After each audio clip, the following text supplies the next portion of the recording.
ആശ്വാസം നേടാം. ഹൃത്തിനുള്ളിൽ ജീവൻ നൽകും വചനം, തിരുവചനം. യേശുവിൽ സ്നേഹമുള്ള സഹോദരങ്ങളെ, വിശുദ്ധ യോഹന്നാൻ ശ്ലീഹായുടെ സുവിശേഷത്തിൽ 20-ാമത്തെ അധ്യായത്തിൽ 19-ാമത്തെ തിരുവചനമാണ് ഇന്ന് നമ്മൾ ധ്യാനിക്കുക.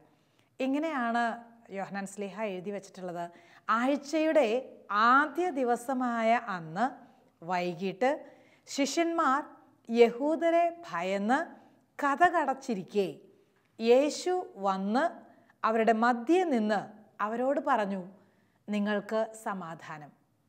ഒരുപാട് കാര്യങ്ങൾ ആ ഒരൊറ്റ വാചകത്തിൽ നമുക്ക് കാണാൻ പറ്റും. ആഴ്ചയുടെ ആദ്യ ദിവസം, ഉത്ഥാനത്തിന് ശേഷം 8-ാമത്തെ ദിവസം. ഉത്ഥാനം ചെയ്തത് ആഴ്ചയുടെ ആദ്യ ദിവസം തന്നെയാണ്, ഒരു ഞായറാഴ്ച ദിവസമാണ്. വീണ്ടും ഒരു പ്രത്യക്ഷപ്പെടലിന് വേണ്ടിയിട്ട് ഈശോ വരികയാണ്, പ്രത്യക്ഷപ്പെടുകയാണ്. അത് നടക്കുന്നത് ആഴ്ചയുടെ ആദ്യ ദിവസം എന്ന് പറഞ്ഞാൽ അതും ഒരു ഞായറാഴ്ചയാണ്. വീണ്ടും നമ്മൾ വചനങ്ങളിലൂടെ ഒന്നുകൂടെ കടന്നു പോയാൽ നമുക്ക് കാണാൻ പറ്റും, 8 ദിവസങ്ങൾക്ക് ശേഷം വീണ്ടും അവൻ്റെ ശിഷ്യന്മാർ വീട്ടിലായിരുന്നപ്പോൾ തോമസും അവരുടെ കൂടെ ഉണ്ടായിരുന്നു. അതേ അധ്യായത്തിൽ തന്നെ കാണുന്നതാണ്. 8 ദിവസങ്ങൾക്ക് ശേഷം. അതിൻ്റെയൊക്കെ അർത്ഥം ഈ 3 കാര്യങ്ങളും കൂടെ ഒന്നിച്ചു വെച്ചാൽ നമുക്ക് കാണാം, ഞായറാഴ്ച ദിവസം ഈശോ തൻ്റെ പ്രിയപ്പെട്ടവരുടെ അരികിലേക്ക് ഓടി വരികയാണ്.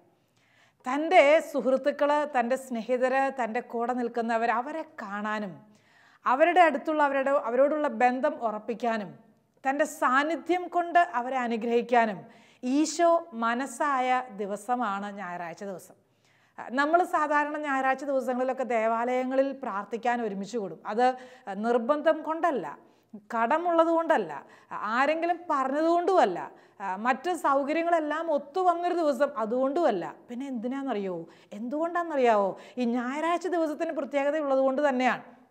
അവിടുന്ന് ഉത്ഥാനം ചെയ്തത് ഞായറാഴ്ചയാണ്, വീണ്ടും പ്രത്യക്ഷപ്പെട്ടത്, അതിനുശേഷം വീണ്ടും തോമാസ് ശ്ലീഹ ഉള്ളപ്പം പ്രത്യക്ഷപ്പെട്ടത്. അങ്ങനെ 2 പ്രത്യക്ഷീകരണങ്ങളും ഉത്ഥാനവും നടന്നത് ഞായറാഴ്ച ആയതുകൊണ്ട് ആ ദിവസത്തെ നമ്മൾ വിലമതിക്കുകയാണ്. ആ ദിവസത്തിൽ ഒന്നിച്ചുകൂടാൻ സ്നേഹിതരും സഹോദരങ്ങളും സുഹൃത്തുക്കളുമൊക്കെ ഒന്നിച്ചു വന്ന് ദൈവത്തെ ആരാധിക്കുമ്പോൾ, ദൈവത്തെ ശുശ്രൂഷിക്കുമ്പോൾ ആ സാന്നിധ്യത്തിൽ അല്ലെങ്കിൽ ആ കൂട്ടായ്മയിൽ അവിടുന്ന് തൻ്റെ സാന്നിധ്യം നൽകുകയാണ്.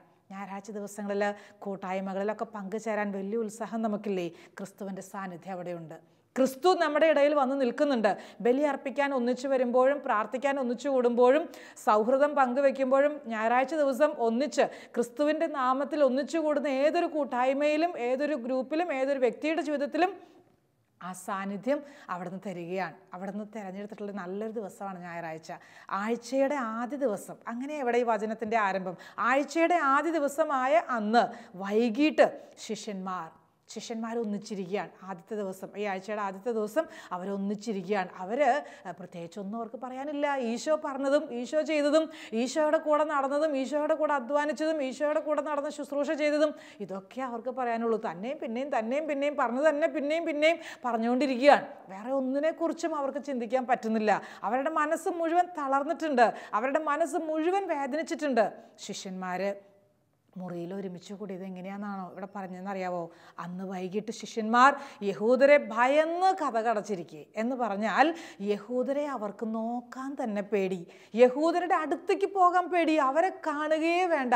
അവരെല്ലാവരിൽ നിന്നും മാറി മറിഞ്ഞ് അവരിത് മുറിക്കുള്ളിൽ കയറി കതകടച്ചു, ഉള്ളിൽ നിന്ന് കുറ്റിയിട്ടു. പിന്നെ ഒരാൾക്ക് അകത്തേക്ക് വരത്തില്ല. അങ്ങനെ നമ്മുടെ ശിഷ്യന്മാർ വല്ലാതെ പേടിച്ചിട്ട് അകത്ത് ഒരുമിച്ച് കൂടിയിരിക്കുകയാണ്. എല്ലാവരും ഉണ്ട് കേട്ടോ. ശിഷ്യന്മാരെന്ന് പറയുമ്പോൾ എല്ലാവരും പെടും. 1-2 പേരല്ല, 3-4 പേരല്ല, എല്ലാവരും, ശിഷ്യന്മാരെല്ലാവരും അവരൊരുമിച്ച് കൂടിയിരിക്കുകയാണ്. 11 പേരും അവരൊരുമിച്ച് കൂടിയിരിക്കുകയാണ്.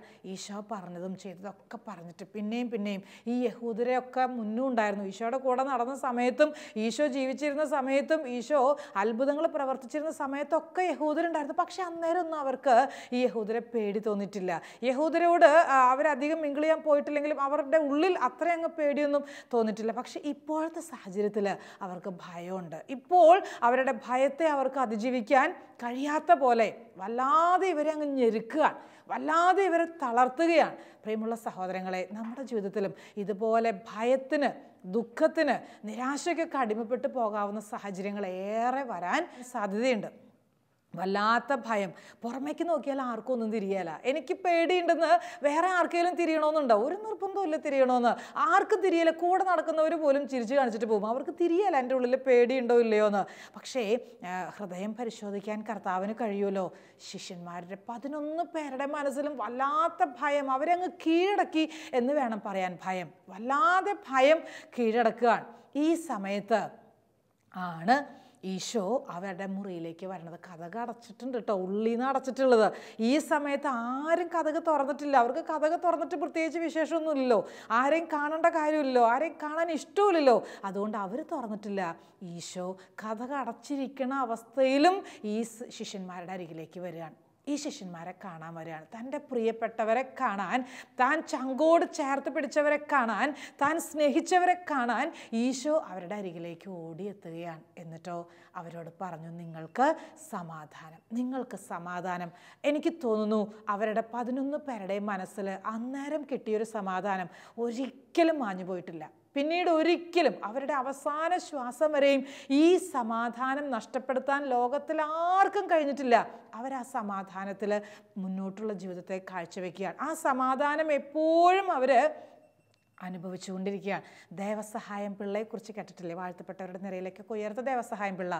ഈ ദേവസഹായം പിള്ള ഒരുപാട് സഹിച്ച ജീവിതമാണ് സഹോദരൻ്റേത്. ഒരുപാട് സഹിച്ചിട്ടുണ്ട്. ഒരുപാട് ക്രിസ്തുവിനെ രക്ഷകനായിട്ട് സ്വീകരിച്ചു. ആ ഒറ്റ പേരിൽ ഒരുപാട് സഹിച്ച ജീവിതമാണ്. ഒരുപാട് എത്രയോ അടികളാണ് കിട്ടിയിട്ടുള്ളത്. അടിച്ചടിച്ച് അവർ ശരീരമൊക്കെ പൊട്ടി രക്തം ഒഴുകുമായിരുന്നു.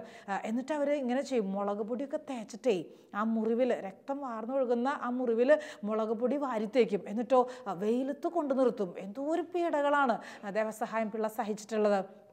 ഒരിക്കൽ എരുമപ്പുറത്ത് കയറ്റി, എന്നിട്ടിങ്ങനെ നാട് നീളെ കൊണ്ട് നടക്കുകയാണ്. പരിഹസിക്കാൻ വേണ്ടിയിട്ടാണ്, മനഃപൂർവ്വം പരിഹസിക്കുകയാണ്. വലിയൊരു ഉന്നതമായിട്ടുള്ള ജോലി ചെയ്യുന്ന ഉന്നത സ്ഥാനമുള്ളൊരു വ്യക്തിയായിരുന്നു. പക്ഷേ എല്ലാവരുടെയും മുൻപിൽ പരിഹസിക്കുകയാണ്, നിന്ദിക്കുകയാണ്, പുച്ഛിച്ച് തരം താഴ്ത്തി പെരുമാറുകയാണ്. ദേവസഹായം പിള്ളയെ എങ്ങനെയെങ്കിലും ഒന്ന് ഇല്ലായ്മ ചെയ്യണം, അതായിരുന്നു അവരുടെ ലക്ഷ്യം. ക്രിസ്തുവിൽ വിശ്വസിച്ചതുകൊണ്ട് മാത്രമാണ് ഇത്രയും സഹിക്കേണ്ടി വന്നത്.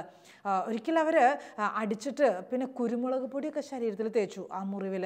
അങ്ങനെ ഒരിക്കൽ വിഷം കൊടുത്തു കൊല്ലാൻ. എന്നിട്ടൊന്നും മരിച്ചില്ല. ദേവസഹായം പിള്ള മരിച്ചില്ല എന്ന്, വിഷം കഴിച്ചിട്ട് പോലും.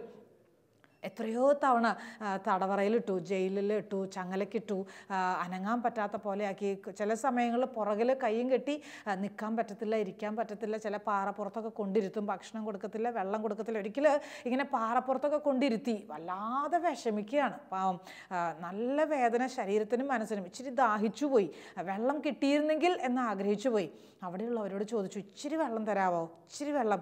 അവരെന്നാ ചെയ്തെന്നറിയോ? അവിടെ ഉണ്ടായിരുന്ന അഴുക്ക് നിറഞ്ഞ ഒരു വെള്ളം, അഴുക്കലയൊക്കെ വീണ് ഇച്ചിരി അഴുകാൻ തുടങ്ങിയിട്ടുള്ള ഒരു സാഹചര്യത്തിൽ നിന്നുള്ള അല്പം വെള്ളം എടുത്തിട്ട് കുടിക്കാൻ കൊടുത്തു.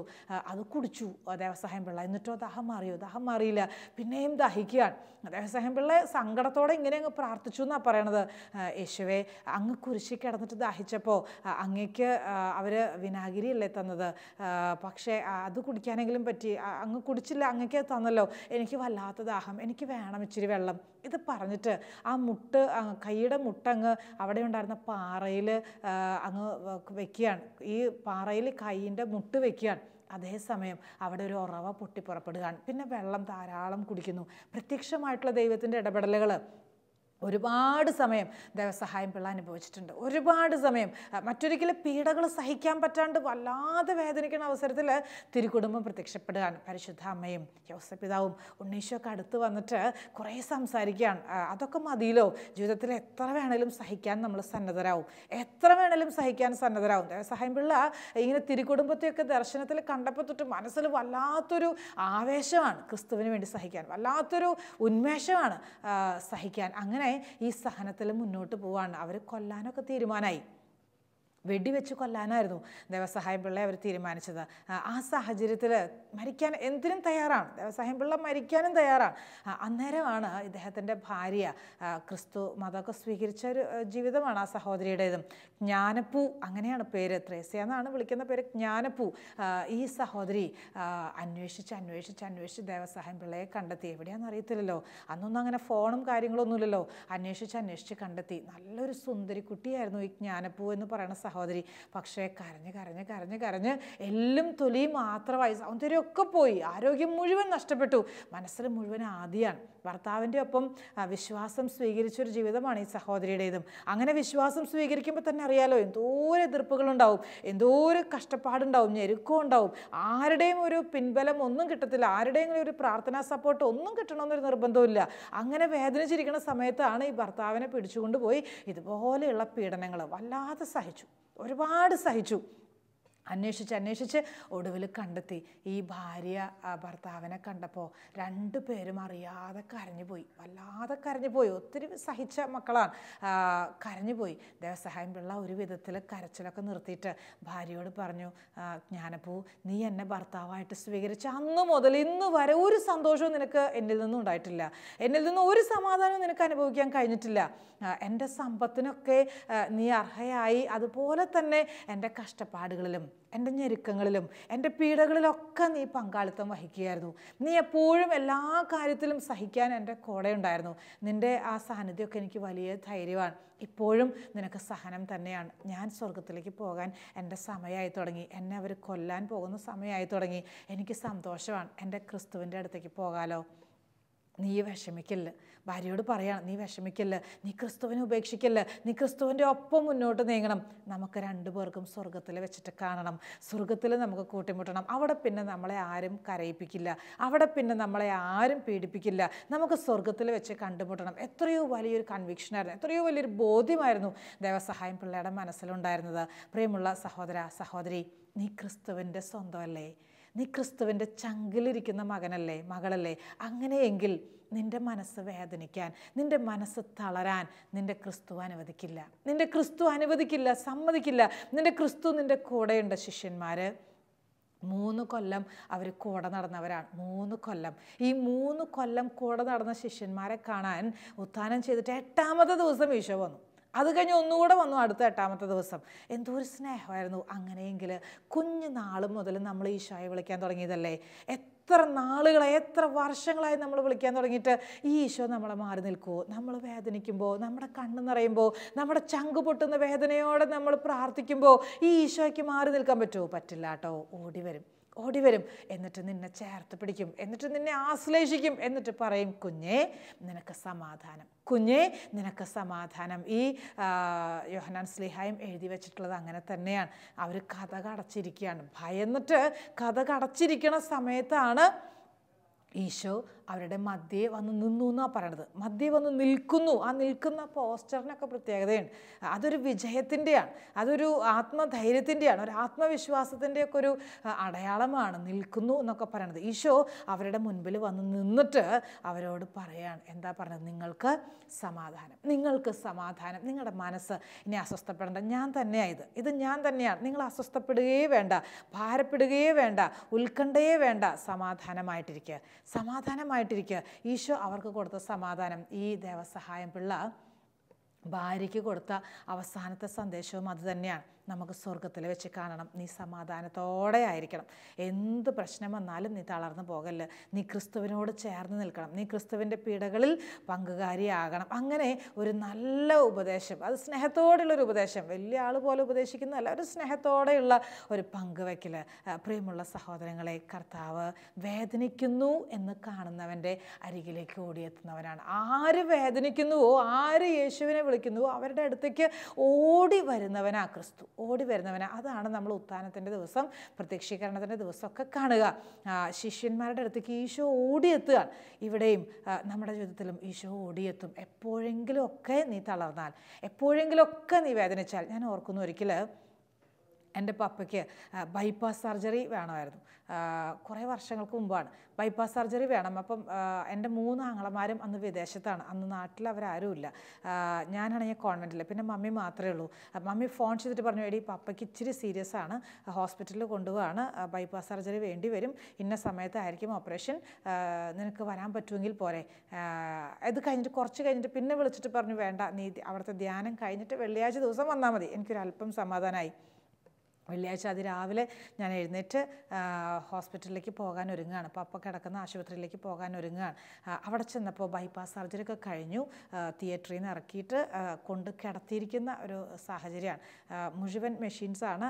അധികം ആരെയും അങ്ങോട്ട് കയറ്റത്തേ ഇല്ല. ഞാൻ മകളായതുകൊണ്ടും സിസ്റ്റർ ആയതുകൊണ്ടും മാത്രം എന്നെ കയറ്റിയതാണ്. എന്നെ കണ്ടപ്പം ഡോക്ടേഴ്സൊക്കെ പറയായിരുന്നു, സിസ്റ്ററെ ഇത് വലിയ സക്സസ്സായി, അത്ഭുതം പോലെയായിരുന്നു, പ്രാർത്ഥനയുടെ ശക്തിയാണ്. അങ്ങനെ കുറേ ഡോക്ടേഴ്സൊക്കെ നല്ല കാര്യങ്ങളൊക്കെ പറഞ്ഞു. ഞാൻ ഓർക്കുന്നു, അന്ന് ഹോസ്പിറ്റലിലേക്ക് പോണ വഴിയിൽ മനസ്സിൽ വല്ലാത്തൊരു ആശങ്കയുണ്ട്, മനസ്സിൽ വല്ലാത്തൊരു ഉത്കണ്ഠയുണ്ട്. പപ്പയ്ക്ക് എന്തെങ്കിലും സംഭവിക്കുമോ, ഈ ബൈപ്പാസ് സർജറി ചെയ്തുകൊണ്ടിരിക്കുന്ന സമയത്ത് എന്തെങ്കിലും സംഭവിക്കുമോ? 3 ആങ്ങളമാരില്ല, പിന്നെ ഞാനേ ഉള്ളൂ. ഞാൻ സ്ഥലത്ത് എത്തിയിട്ടില്ല, ഞാൻ പപ്പയെ കണ്ടിട്ടില്ല, ഓപ്പറേഷന് കയറ്റുന്നതിന് മുൻപ് എനിക്ക് കാണാൻ പറ്റിയിട്ടില്ല. പപ്പയ്ക്ക് എന്തെങ്കിലും സംഭവിക്കുമോ? ഇത് തന്നെ മനസ്സിൽ. എൻ്റെ കയ്യിൽ അന്ന് ബൈബിൾ ഉണ്ടായിരുന്നു.